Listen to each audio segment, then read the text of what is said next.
Assalamu alaikum. In this lecture, we will learn about some MCQs related to the biological molecules, especially carbohydrates. So let's start. The molecule is a polymer of the reducing sugars, and here a molecule is given which is a polymer of reducing sugars, right? So we can say the molecule here in the diagram. Which procedures could be carried out to show that this molecule is a polymer of reducing sugars? So let's check the points. Add hydrolytic enzymes and then treat with the Benedict solution. But for the presence of the reducing sugars, the addition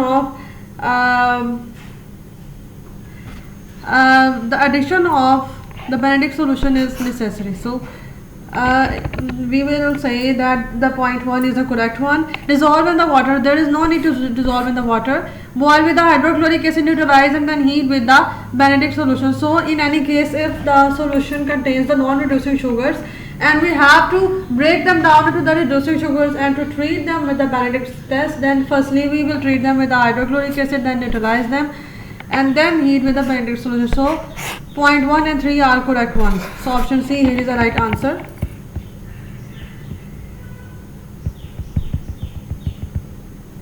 The flow diagram shows the results of a number of the tests on a solution of the biochemicals, and the Benedict solution test and non-reducing test, sugar test, it gives Benedict test gives yellow, non-reducing sugar test gives yellow color, and the iodine test gives blue black color, and biuret test gives purple color. So which substances are present in the solution? So if the Benedict test gives a blue color, that there is no change in the color of Benedict test, it means that no reducing sugars are absent. And if the non-reducing sugar test, it gives yellow color, it means somehow the non-reducing sugars are present, can be present in it. So iodine test gives blue black color, it means that starch can be present, and biuret test gives purple color, it means that some kind of proteins are present, means catalases can be used. Catalase can itself be a protein, so proteins can be present. So we have to find out which particular option is the right one. Amylose, amylobacterial lipidome, this will not fit in the above given conditions. Glucose, starch and catalase, it will also not, because glucose is a reducing sugar and we said that reducing sugars are absent. Sucrose is also cannot be triglyceride, there is no test shown for that of the lipid. So option D here is the right answer, because sucrose fits in this particular non-reducing sugar, starch in the iodine test and catalase in the biuret test. So option D here is the right answer. Let's move towards next MCQ. A student carried out the Benedict test on a sample and got a negative result. Benedict test and got a negative result means there are no sugars present. What should the student do to confirm there are no sugars present in the sample? Boil the sample for 5 minutes and repeat with the Benedict test.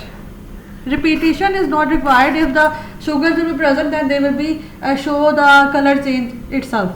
Repetition is not required. Boil with alkali. Whenever we have to perform the test for the presence of the sugars, we never boil the solution with the alkali. So it is not correct. Boil with the hydrochloric acid, neutralize with alkali and then repeat the Benedict test. Yes. First of all, whenever we perform the Benedict test, we do not find any change in the color. It means that the reducing sugars are absent. So we have to test again whether the non-reducing sugars are present or not.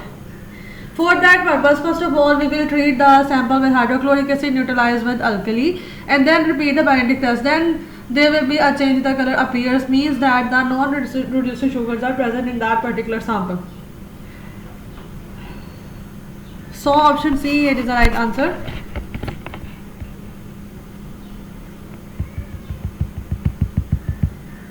219.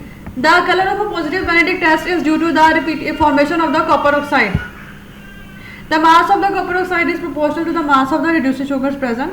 Sample of the fruit juices were tested by the presence of the reduced sugars and non-reducing sugars using the Benedict test.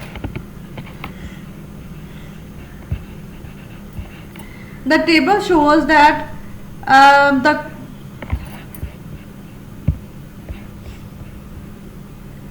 the table shows the mass of the copper oxide after boiling the Benedict solution and after acid hydrolysis and boiling with the Benedict solution.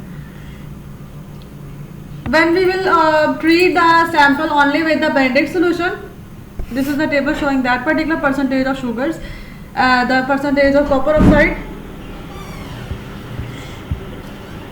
and this table shows the mass of the copper oxide after acid hydrolysis and boiling with the Benedict solution. So we have to find out which is the correct one.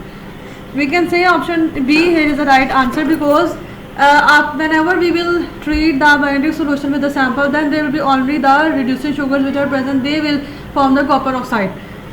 But when we will hydrolyze it and then it will neutralize it, then all the polysaccharides or the non-reducing sugars will be converted back into the reducing ones, and the amount of the copper oxide will be enhanced.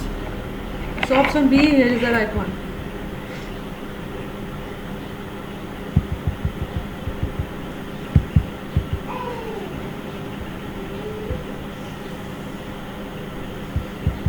A student carried out a Benedict test on the two different samples of milk X and Y. A sample of each type of the milk was heated at 100 degrees centigrade in a water pot with the Benedict solution, and the time taken for the first appearance of the color change was recorded. The results are shown in the table. So let's discuss. Type of the milk is X and Y, and the appearance of the color change is 13 and 26 per second. So let's check what is the correct here.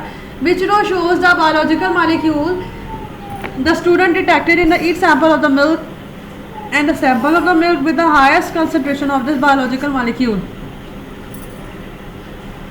Highest concentration of biological molecule is present in which particular sample, and which particular is present in which particular amount.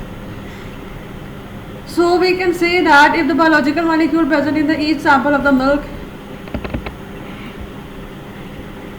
if there will be the reducing sugars, then there will be the more color change, and there will be the non-reducing sugars, then there will be the less color change. So we can say that